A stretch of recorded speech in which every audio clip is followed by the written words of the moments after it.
Hello students, my name is Abhishek Srivastava. Welcome to Etech. आज हमारा topic है पावर ट्रांसफ़र इफ़िशियंसी और ये टॉपिक हमारे मैक्सिमम पावर ट्रांसफ़र थ्योरम से रिलेटेड है। तो आइए शुरू करते हैं। यहाँ पर आपको दिया गया है according to power transfer theorem के हिसाब से कि if the P L is the power supplied to the load and P T is the total power supplied by the voltage source, then power transfer efficiency is given by eta is equal to PL by PT। if PL by PT को हम लोग थोड़ा सा open करेंगे तो आई square R L हो जाएगा, इसका आई square R L plus I square are T H. इसको जब सॉल्व करेंगे तो are L upon R L plus R T H हो जाएगा। इसको अगर कंडीशंस को अप्लाई कर दें, यहाँ पर कंडीशन अप्लाई हो जाएगी मैक्सिमम पावर ट्रांसफर की R L equal to R T H, then आपकी वैल्यू आ जाएगी 0.5 और परसेंटेज इफिशियंसी आ जाएगी आपकी 50%। आप यहाँ ग्राफ में देख सकते हैं कि इफिशियंसी और आरएल के बीच में अगर रिलेशन निकाला जाए तो 50% पे मैक्सिमम इफिशियंसी कंडीशन निकल रही है।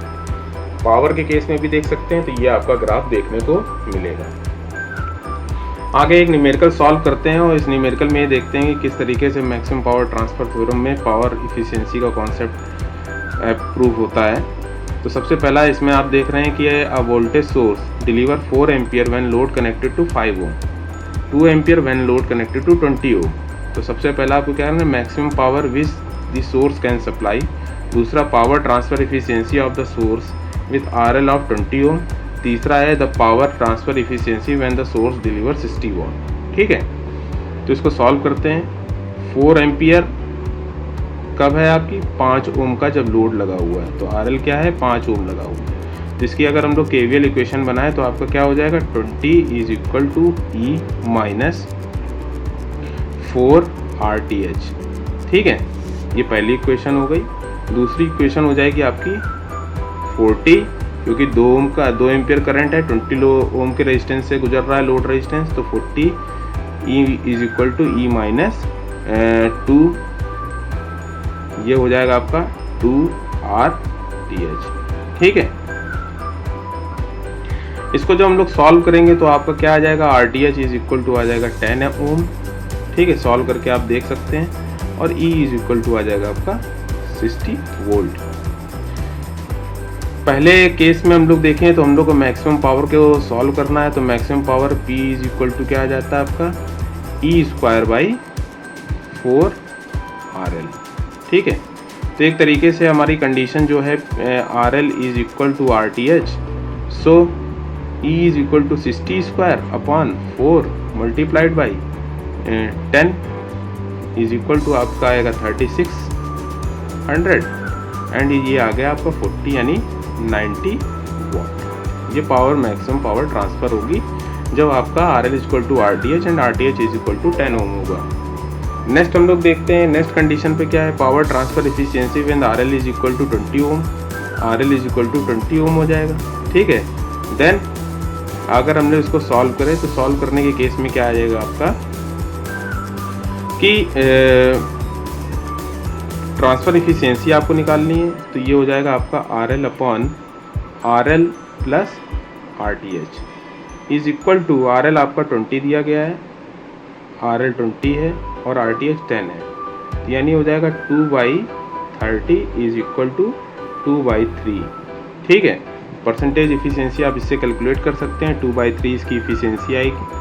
अगर आप इसको सॉल्व करेंगे तो ये करीब आएगी 66.67%। ठीक है, तीसरे केस में अगर हम लोग बात करें तो तीसरे केस में आपका क्या है कि when P is equal to 60 watt, then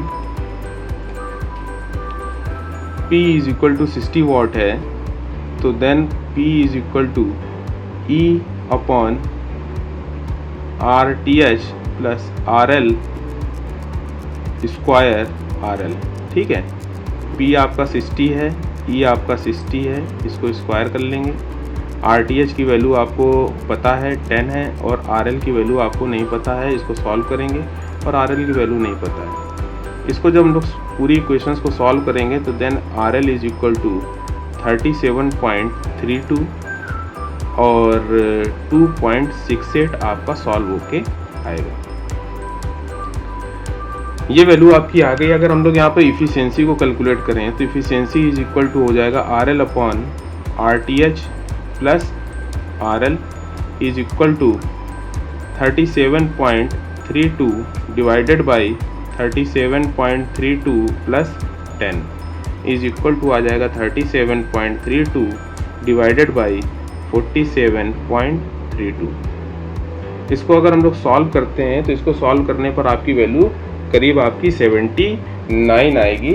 और इसको सॉल्व करते हैं 37.32 डिवाइडेड बाई 47.32, ये आ जाएगी 78.9।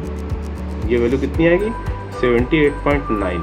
तो ये आपकी वैल्यू आपकी परसेंटेज में एक तरीके से कैलकुलेट कर लें तो 78.9% आ रही है।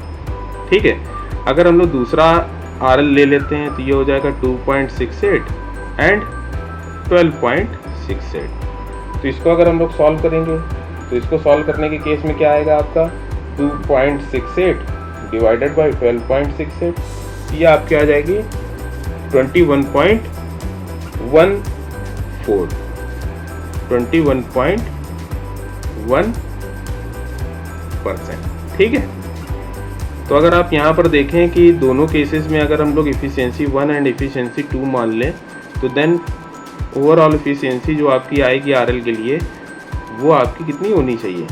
ये आपकी टोटल 1 होनी चाहिए। ठीक है, तो आशा है कि आपको ये पूरा वीडियो समझ में आया होगा।